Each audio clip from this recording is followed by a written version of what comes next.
En medio de una severa crisis económica, China prestará ayuda financiera a Venezuela. Y es que el Ministerio de Relaciones Exteriores de China llegó este martes 17 de mayo a un consenso con Venezuela sobre el fortalecimiento de su cooperación financiera después de que Venezuela informó a Pekín que mejoraría las condiciones de un acuerdo de petróleo a cambio de préstamos. El portavoz del ministerio Hong Lei hizo el comentario en una conferencia de prensa habitual. El vicepresidente de Economía, Miguel Pérez Abad, informó el lunes que su país, Venezuela, acordó mejores condiciones para pagar y contraer nuevos financiamientos con China, al tiempo que recortará sustancialmente sus importaciones este año, buscando oxígeno que le permita cumplir con sus compromisos de deuda. Aquí se pueden observar dos paralelismos muy importantes. ¿Por qué? Porque si bien Grecia, o mejor dicho, China, es un país que le ha, de alguna manera, provisto a Venezuela de muchos préstamos de créditos que sin duda alguna han servido para recapitalizar PDVSA, para recapitalizar incluso la banca venezolana, para darle más liquidez, aumentar la producción en PDVSA. Esto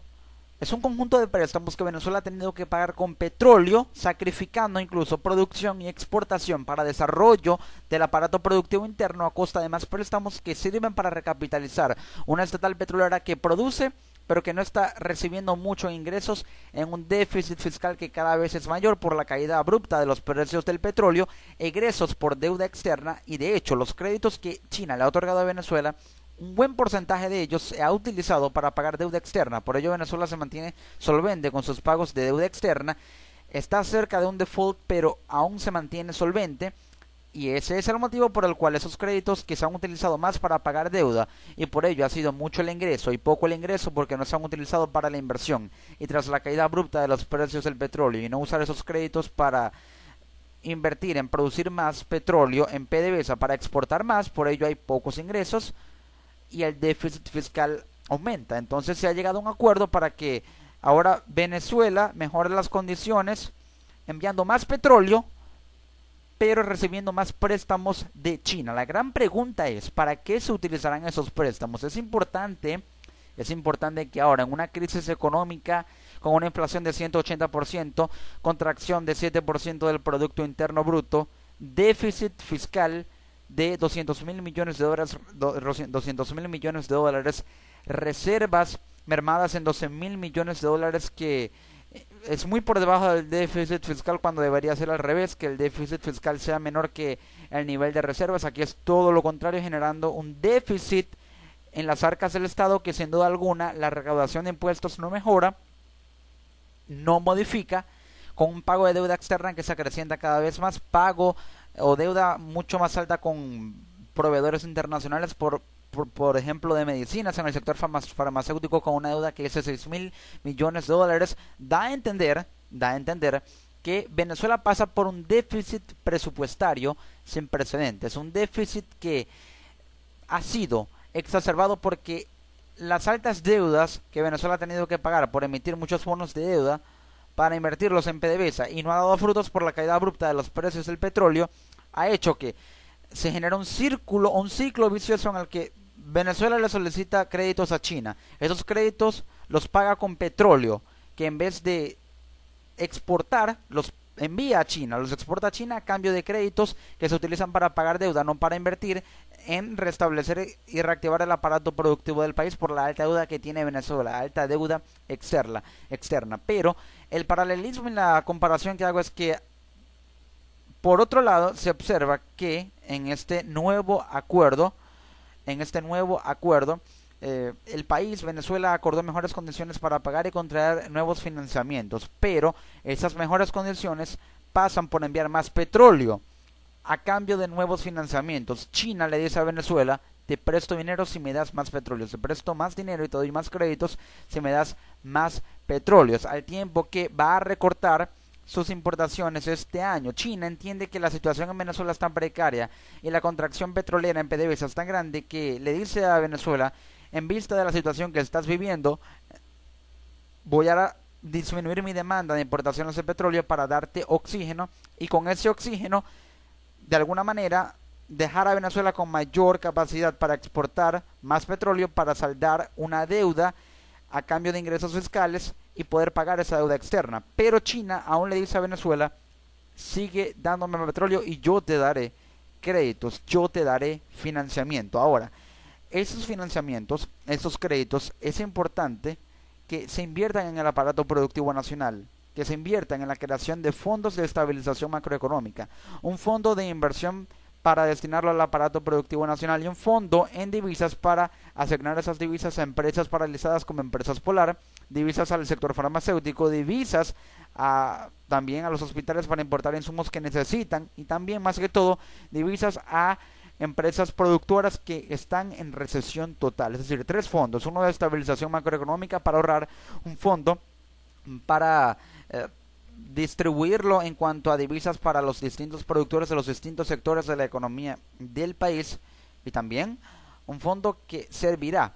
para pagar deuda. Es importante que se creen esos 3 fondos con este nuevo financiamiento que han acordado China y Venezuela. Recordemos que el último préstamo que le dio China a Venezuela fue de $5.000 millones en dos tramos, $10.000 millones, primero 5.000, luego 5.000, que se invirtieron en PDVSA, pero que no se ha visto el resultado porque la caída abrupta de los precios del petróleo dejó a PDVSA aislada al exportar mucho menos y al haber un descenso en las exportaciones altísimo y también un descenso en las importaciones debido a la falta de ingresos para importar. Entonces, se puede entender este nuevo acuerdo de ayuda financiera de China a Venezuela como más créditos chinos por más petróleo venezolano, pero no se ven las inversiones de esos créditos o no se ven esos créditos reflejados en inversiones a cambio de un petróleo que cada vez es menor en Venezuela y eso contra el Producto Interno Bruto. ¿A qué me quiero referir exactamente? Los créditos que solicita Venezuela a China y que China le da a Venezuela no se ven en inversiones en el sector público y también en el aparato productivo, ni tampoco para crear fondos, ni de estabilización macroeconómica, que es un fondo de ahorro, tampoco un fondo para asignar divisas para la producción. No se ve el resultado, sino que se invierte en PDVSA, pero el aislamiento en el mercado petrolero que Venezuela está experimentando no le deja radio de acción a PDVSA. Entonces, se solicitan préstamos para invertirlos en una estatal que no produce, que ha producido mucho menos, como lo es PDVSA, y se pierde petróleo. Y al perderse petróleo se controla el Producto Interno Bruto, porque si PDVSA no produce, nada en Venezuela produce ni funciona. Por ello se controla el Producto Interno Bruto a cambio de préstamos que no se ven reflejados en inversiones. Ese es el juego peligroso en estos créditos que le solicita Venezuela a China a cambio de petróleo que pierde, que podría utilizar para exportar, pero que se los envía a China a cambio de créditos que no se ven reflejados en inversiones, teniendo en cuenta que Venezuela envió a China a cambio de créditos, envió a China un total de 323.000 barriles de petróleo por día en 2014. Así ha dado para hacer ahora 500 barriles diarios China para solicitar más créditos que, repito, deben verse traducidos en inversiones, en creación de fondos de ahorro, fondos de asignación de divisas, fondos de estabilización macroeconómica para reestructurar y restablecer e ir recuperando la economía del país, pero mientras esos créditos no se inviertan en el país, sino que se inviertan en una estatal que ha producido menos porque está aislada en el mercado petrolero como lo es PDVSA, se seguirá regalando petróleo a cambio de créditos que no servirán para nada. Y ahora en este nuevo acuerdo de ayuda financiera que China le prestará a Venezuela, que es una jugada muy peligrosa, que es un arma de doble filo, porque es dinero que se recibe a cambio de petróleo, se pierde petróleo y esto significa contracción en el Producto Interno Bruto a cambio de préstamos que no pueden tener de alguna manera mucha prosperidad o éxito si no se invierten en el país, y en lugar de eso se invierte en una estatal petrolera que no está produciendo tanto como antes. Si se compara con el pasado, hasta ahora prácticamente no produce nada como lo es PDVSA. Ese es el riesgo que corre Venezuela al solicitar ayuda financiera de China a cambio del petróleo, país al cual envió 323.000 barriles de petróleo diarios en 2014 y ahorita actualmente esa cifra podría aumentar.